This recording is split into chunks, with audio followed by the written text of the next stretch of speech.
Você está na Rede Estação Amparo, um oferecimento de Academia Biofitness, Amparo Motos, Aplique Suplementos, Barba Negra Importados, Barbearia 1907, Bifit, Smokey TS, Rádio 104 FM de Serra Negra e Camila Faneca.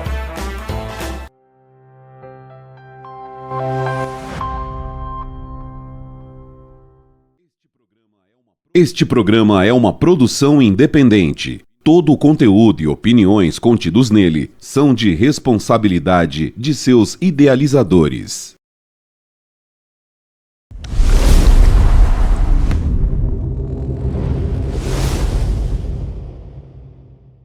Muito bem, pessoal, sejam todos bem-vindos a mais uma edição do nosso programa A Verdade em Meia Hora, especial período pré-eleitoral. E hoje a gente está trazendo aqui ele, Gustavo Reis. Tudo bem? Tudo bem, prazer, Carlos, estar com você aqui. Obrigado de você estar aqui com a gente, falando com o pessoal, a nossa audiência. Para quem aí não conhece, acredito que é difícil, muita gente já conhece. Mas para quem não conhece, Gustavo Reis, você já foi prefeito de Jaguariúna, é isso? É isso mesmo, fui prefeito de Jaguariúna, tive a honra de ser prefeito do município por 3 vezes.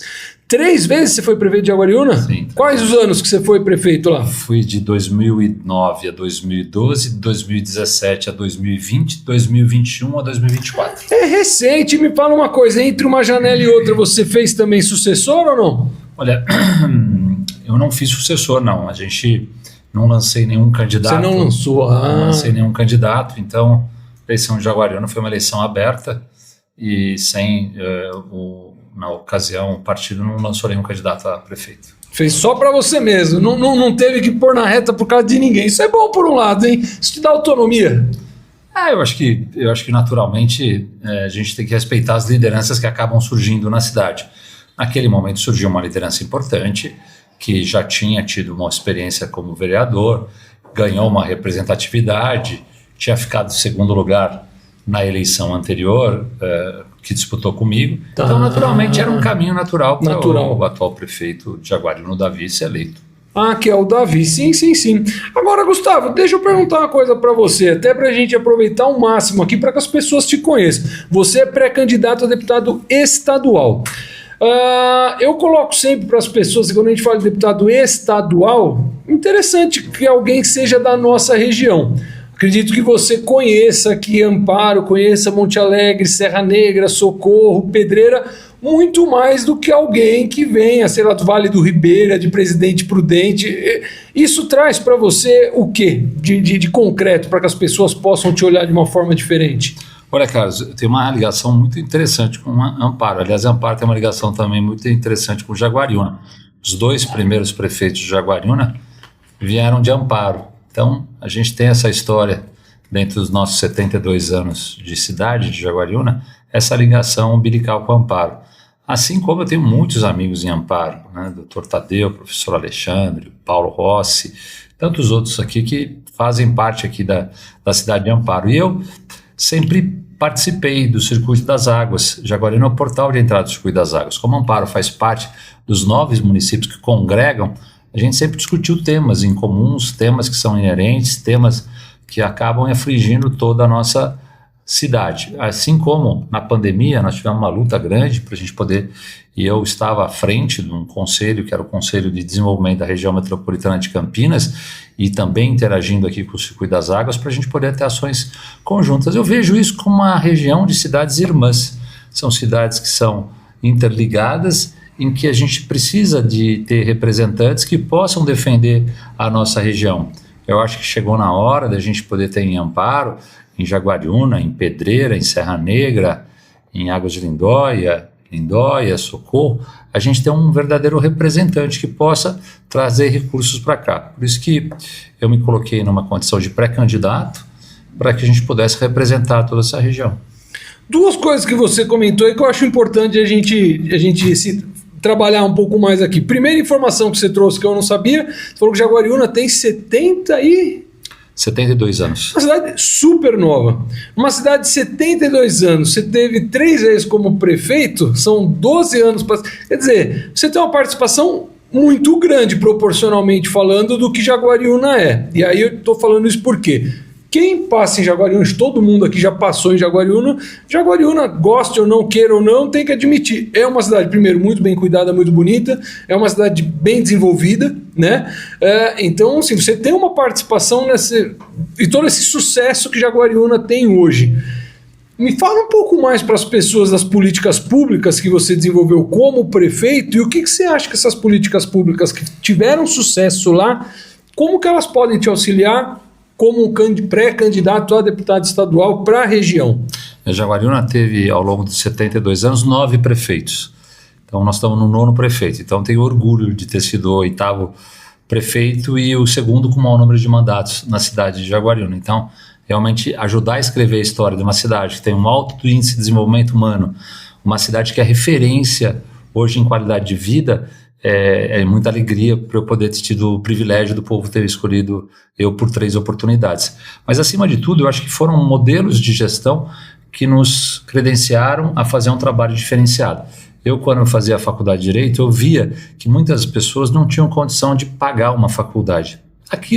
O direito, de uma forma geral, ele deixa a todo estudante uma forma de indignação de tudo aquilo que a gente vê errado. E naquele momento, de forma latente, eu sempre militei na juventude. Depois eu fui eleito presidente da juventude estadual, militando, fui vice-presidente da juventude também estadual, nacional. Eu sempre militei na área da juventude. E depois, quando eu assumo como prefeito, a primeira coisa que eu faço como prefeito é tentar fazer justiça àquilo que me deixava indignado na faculdade de Direito. Então eu criei um programa chamado ProUni Municipal.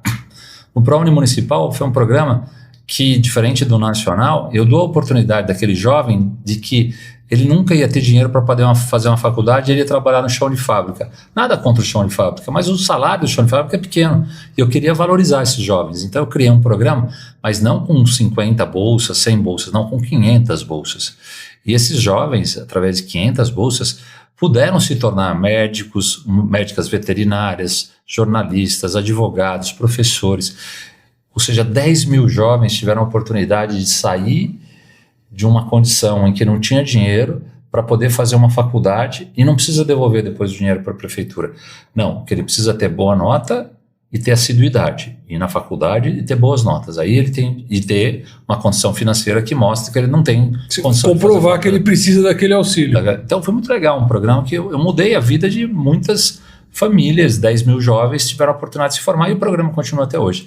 Além disso, também acho que em Jaguariúna a gente acabou fazendo algumas coisas diferentes, porque muita gente até me criticava, né? Quando eu comecei como prefeito, eu sempre tive um olhar mais humano, de administrar muito mais para as pessoas. Existem 2 maneiras de se administrar. Uma é da maneira tradicional. Você pode fazer ponte, você pode fazer prédio, fazer asfalto, que com o tempo pode ruir, pode perecer. Mas quando você investe em pessoas, você transforma a vida daquela pessoa. E eu tinha isso como preceito maior. E uma das causas que eu acabei abraçando é a Casa da Saúde da Mulher. A ONU estabeleceu as metas do milênio. Uma delas é a redução da mortalidade infantil. Em Jaguariúna, cada 1000 bebês que nasciam, 14 morriam.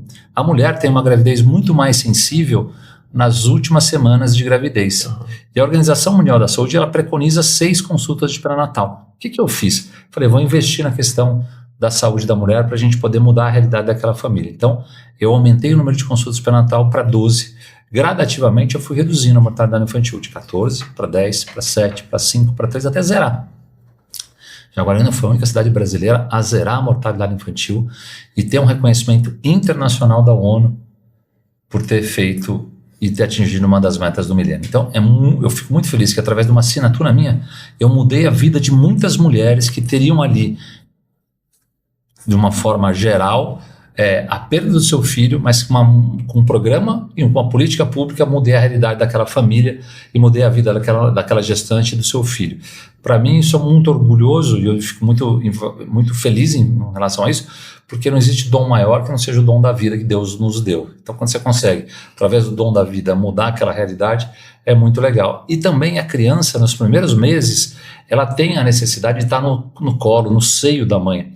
E eu criei uma licença maternidade que normalmente seriam de 4 meses para servidoras públicas, aumentei para 6 meses. Porque naqueles primeiros meses que o filho está para servidoras públicas. Para servidoras públicas. Naqueles primeiros meses que o filho está no colo da mãe, no seio da mãe, dá muito mais segurança, dá muito mais autoestima para a criança, dá ali naqueles momentos uma segurança maior para que ele possa ter a sua primeira infância. Então, para mim, a primeira infância, a mortalidade infantil, sempre foi um olhar humano que eu tive. Tanto que as creches, eu fiz sempre um investimento muito forte na questão da primeira infância, porque é ali que também estão os valores do certo, do errado, do bem e do mal, e a gente consegue dar uma qualidade de ensino na primeira infância que é diferente da creche particular. Tanto que as mães preferiam colocar os filhos na creche pública ao invés de colocar na creche particular em Jaguariúna. Então, foi muito legal a gente investir nisso. E aí, sair da primeira infância, vai para o Fundamental 1 e 2. E eu também investi muito forte no Fundamental 1 e 2. Tanto que Jaguariúna ficou em primeiro lugar no IDEB, tanto no Fundamental 1 como no 2 da região metropolitana de Campinas, e ficou em quarto lugar dos 645 municípios do estado, quarta melhor educação do estado de São Paulo no Fundamental 1 e 2. Então, vale a pena investir na educação. Então, se você tem uma saúde de qualidade, uma educação de referência e uma segurança pública eficiente, é o tripé que você precisa para uma cidade estar bem equilibrada. Nós ficamos 2 anos sem nenhum homicídio em Jaguariúna. 2 anos sem homicídio. Conseguimos em Jaguariúna montar o COI, o Centro de Operação e Inteligência. O COI é usar a tecnologia a favor da sociedade, para a proteção da sociedade. Fizemos a integração das forças do bem, Guarda Municipal, Polícia Civil, Polícia Militar. Integramos essas forças do bem. Lá é integrado? Fizemos essa integração através do COI. E a gente fez com que a gente não tivesse essa disputa, esse ego, essa vaidade das pessoas, para que pudessem estar todo mundo comunicando e que pudesse estar trabalhando em conjunto. Então, a gente fez uma integração das pessoas para que a gente pudesse estar fazendo um trabalho em conjunto. Então, o secretário, na época, conseguiu fazer essa integração. Então, a gente consegue, em Jaguariúna, ter referências na saúde, na educação e na segurança pública. Então, acho que tudo isso fez com que Jaguariúna tivesse esses índices de qualidade de vida, assim como a cidade que se tornou a mais inteligente e conectada do Brasil. Você falou, né, nesse tripé, que é a saúde, a segurança e a educação. Quando a gente fala de educação, não sei se é o caso, mas é uma boa pergunta para você que foi o prefeito. A prefeitura, ela tem alguma coisa em relação com EJA, Educação de Jovens e Adultos? Pergunto porque Jaguariúna é muito industrializada. E a gente sabe que chega um determinado momento que a indústria começa a querer refinar a mão de obra e se não tiver uma política pública para oferecer às pessoas uma condição melhor, você vai ficar sempre só com chão de fábrica.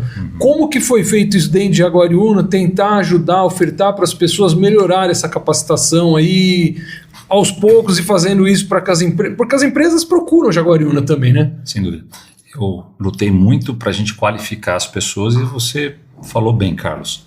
Qualificação é fundamental para a gente poder atingir os melhores salários. Tanto que eu estou acompanhando aqui do Romilson, que foi presidente da Câmara. A gente lutou muito para ter a Univesp lá, que é a faculdade do governo que é virtual do Estado, né? Virtual do Estado. Tá. Num colégio nosso municipal, a gente trouxe a Univesp, a gente qualificou e a gente teve a oportunidade, através da Univesp, dar a oportunidade de ter um curso com professores da USP, da Unicamp, e de graça, em 4 disciplinas. O EJA, a Educação de Jovens e Adultos, eu ali no colégio municipal, nós implementamos e nós demos continuidade, o programa já existia, mas nós demos continuidade ao programa de Jovens e Adultos, e eu, ao invés de dar o sanduíche, eu coloquei a alimentação, arroz, feijão, carne, batata, porque o estudante do EJA vai estudar à noite, mas ele acordou às 6 horas da manhã, ele trabalhou de operário das 6 da manhã às 6 da tarde, muitas vezes, trabalhando num sistema muito cansativo. Sim. E aí nós fizemos dignidade, uma alimentação, investimos na Páscoa, levamos ovo de Páscoa para que ele pudesse ter, levamos um uniforme, toda a estrutura que nós dávamos para os estudantes do Fundamental 1 e 2, porque o médio não é do município, é do Estado, a gente levou para o EJA, que a gente fez esse trabalho juntamente com o EJA. Então, essa valorização na qualificação faz toda a diferença para um município e você dá a oportunidade daquela pessoa, muitas vezes que está analfabeto, ter um curso do ensino fundamental, ter um diploma fundamental 1 e ter um diploma fundamental 2 para poder ter um melhor emprego. Muitas vezes ele não tem a empresa que você bem colocou, Jaguariúna é uma cidade com muitas indústrias e muitas multinacionais que exigem o diploma do fundamental 1 e 2. Sim. Agora, outra questão que você citou, a questão da segurança pública, que você falou da integração entre Guarda Civil e Polícia Militar. Isso foi feito quando? Há quanto tempo atrás que você fez? É o COI que você comentou, né? O COI nós inauguramos no meu segundo mandato e ali nós colocamos toda uma central de operação com as câmeras para que a gente pudesse fazer essa integração e a gente pudesse ter a ter um olhar de maneira conjunta para que o trabalho tivesse unificado através da tecnologia da Polícia Militar com a Guarda Civil Municipal. E é isso que nós fizemos para a gente poder... Porque muitas vezes o bandido ele acaba furtando um veículo em Jaguariúna e ele vem para Passe Pedreira e vem para Amparo. E vice-versa, ele furta um veículo em Amparo e vai para lá. Então, na região metropolitana de Campinas, como presidente que eu fui, eu fiz a muralha eletrônica junto com o governo do estado de São Paulo e agora o atual presidente da RMC, o prefeito de Campinas, Dário Saad, ele fez uma central em Campinas. Então, os 20 municípios da RMC, eles têm todas as guardas municipais integradas através de um sistema em que informa se o veículo foi furtado em Indaiatuba e chegou em Jaguariúna ao entrar e as câmeras de Jaguariúna na entrada da cidade lê a placa, já sabe que aquele carro já dá um alerta. Isso que era importante no do Circuito das Águas. Quais são as cidades que participam desse consórcio? Pedreira, Jaguariúna e Jaguariúna, porque Santo Antônio Posse não está no Circuito das Águas. Amparo também entra como circuito e fica fora. O que precisa é o Circuito das Águas ter essa integração.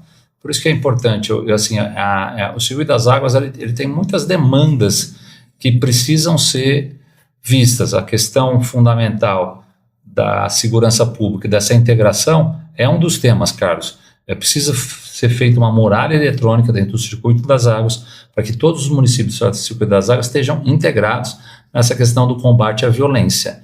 É preciso ser feita essa integração. Assim como nós precisamos melhorar a questão da saúde pública do Circuito das Águas.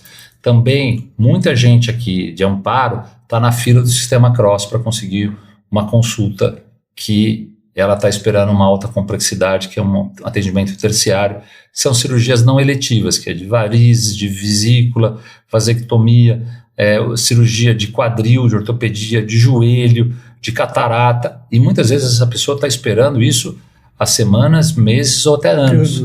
E aí, o tempo de demora para a cirurgia pode ser tarde demais e pode ser não ter mais reversão, a doença já virou crônica ou a pessoa acabou falecendo.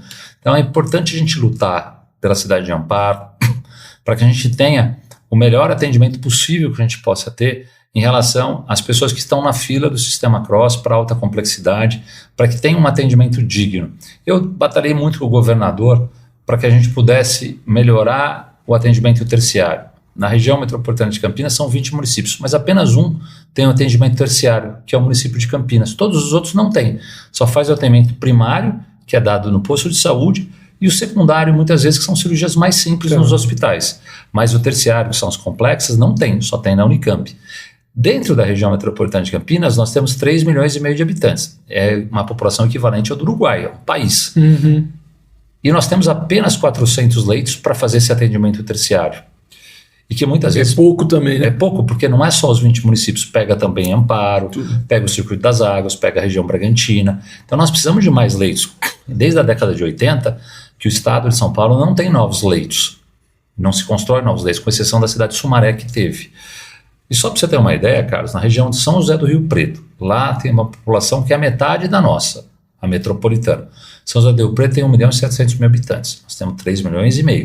E lá, o hospital de base, que é do estado, tem 800 leitos para atendimento terciário. Quer dizer, é o dobro para metade da população? Exato. Por que lá tem o dobro e aqui a gente tem a metade? Porque lá, na época, deve ter tido deputados que defenderam, que lutaram, que batalharam. Por isso que é importante a você ter representantes locais que conheçam a realidade, saibam da sensibilidade da população, do que é a demanda mais necessária, para que possa atuar. Então lá provavelmente deve ter sido isso, porque que lá foi privilegiado em ter um dobro de número de leitos e aqui a gente tem a metade. Então são temas que são tão importantes que a gente possa estar melhorando e possa estar atendendo a população, né? E essa questão da saúde pública é um dos temas mais relevantes, assim como a segurança, a questão da mobilidade também. A gente vê que cada vez mais a gente que faz o acesso aqui a Amparo, a gente vem de São Paulo, a gente pega uma Dom Pedro muitas vezes parada, e o acesso da Dom Pedro a SP340, você fica afunilado. Aquele momento ali que você está entrando, já fica tudo parado. Já está, a nossa SP340, ela já está saturada. Ela já precisa de uma terceira faixa de rolagem. Então, eu briguei muito como presidente da RMC, que a gente tivesse nesse novo modelo de concessão. Falei com o Rafael Benini, que é o secretário de concessão, para que colocasse a terceira faixa de rolamento, desde Campinas até Mogi Mirim. E foi incluído no projeto? Foi incluído. Foi incluído. Vai ter, então, uma terceira faixa? Vai. A gente já tem até o pedágio de Jaguariúna. Então, do pedágio de Jaguariúna agora até Mogi Mirim vai ter a terceira faixa de rolagem. Eles têm um prazo para poder executar, mas vai ter. Eu consegui também abaixar o pedágio. Foi uma luta minha. Em 2011, há 15 anos atrás, eu fiz um movimento junto com outras pessoas para parar o pedágio de Jaguariúna. E eu reivindicava que a gente tivesse uma redução de 70% do valor da tarifa de pedágio na ocasião. Eu fui falar com o Mauro Arce, era o secretário de Estado de Transporte na época, o governador era o Geraldo Alckmin, pedindo a redução da tarifa de pedágio. Naquela oportunidade, em 2011, fui recebido pelo secretário, levei o ofício defendendo a redução da tarifa de pedágio, e a gente fez a mobilização. Então, o movimento era levar moedas e parar o pedágio pagando com moedas. Moedas de 10 centavos. E a gente parou lá, né? Porque imagina ter que contar 10 moedas. Imagina. A luta deu certo, viu, Carlos? Porque depois de tantos anos, a gente acabou chegando agora, no anúncio, 1º de julho, a redução em 50% da tarifa de pedágio. Nessa última situação do pedágio aí que teve aqui em Amparo, a gente teve também um movimento muito forte, que é o Amparo, pedágio, como é que era? Hashtag pedágio aqui não, uma coisa. Que o governador falou que ia fazer uma consulta pública para pôr umas praças de pedágio, e teve um rebuliço. Nessa situação, qual foi a sua postura? Olha, de forma pública, você se posicionou a favor ou contra desse processo todo aí? Eu sou contra pedágios. A gente não pode mais onerar a população com tantos pedágios. Você paga um IPVA caro do seu carro, não é barato, né? Diferente de outros países, o IPVA é caro. E nós não podemos ter mais tantos pedágios. O Mário Covas, lá atrás, ele fez um modelo de concessão em que você tinha que fazer um grande investimento para que as rodovias pudessem se adequar com rodovias de primeiro mundo. Já foi usado esse dinheiro. Agora, o nosso pedágio tem que ser pedágios menores de manutenção, não tanto de investimentos. Então não é possível a gente pagar as altas taxas de pedágio, a gente paga. Mesmo porque quando vai para a privatização, o Estado arruma para entregar já pronta, né?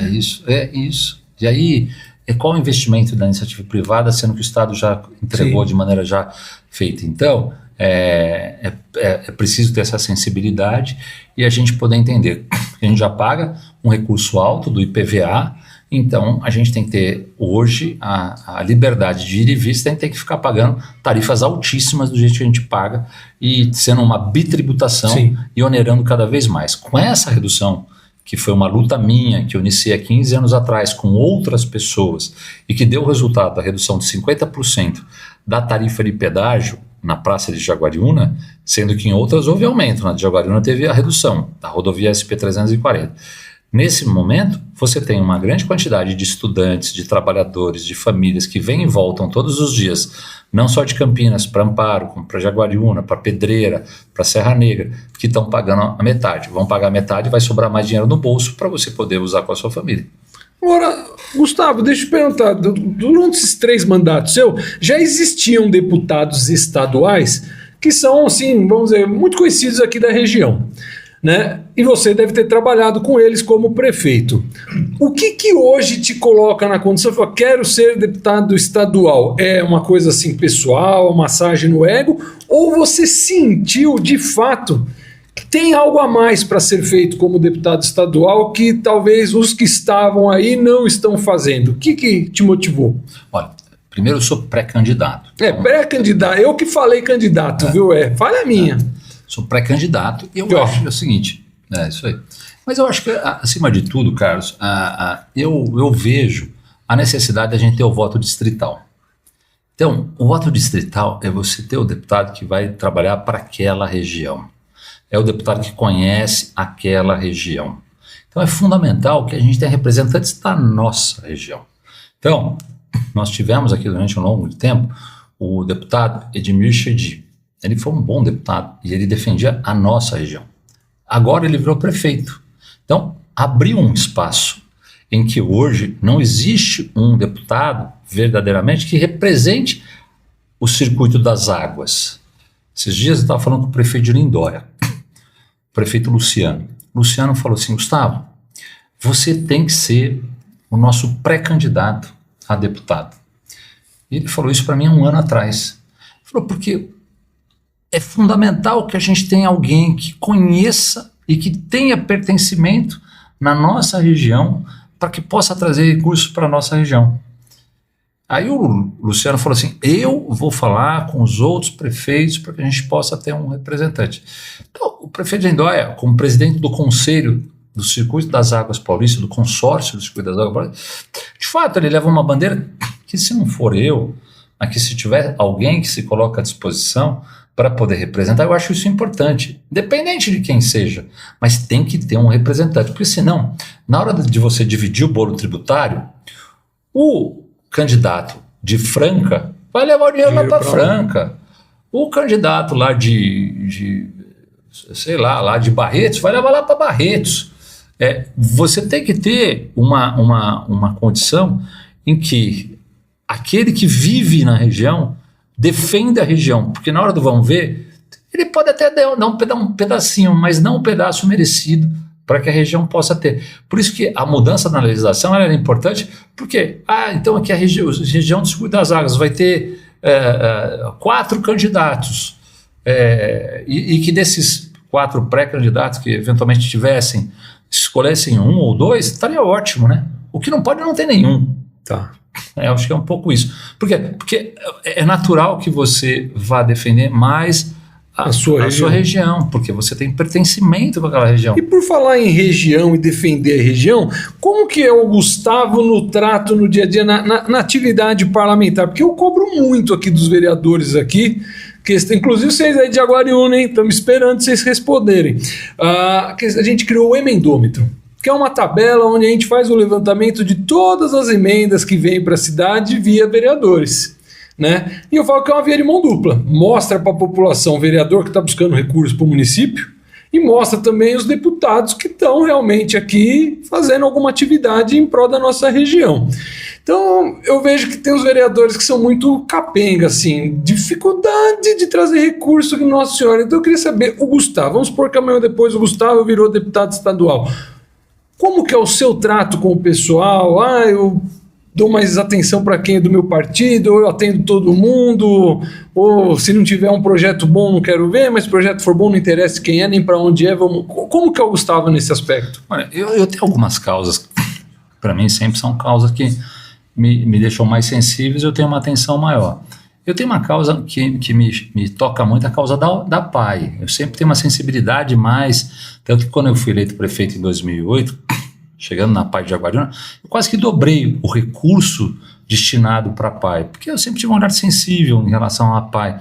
Eu tenho uma sensibilidade muito em relação à causa dos animais. Em Jaguariúna, nós tínhamos muitos animais abandonados, sofrendo, maltratados, e tinha uma ONG chamada Xodó de Bicho, que nunca tinha recebido um recurso do governo para poder ajudar os animais. O que eu fiz? Nós regularizamos aquela ONG e eu mandei recurso na prefeitura, aprovei na Câmara um recurso para atender a causa dos animais.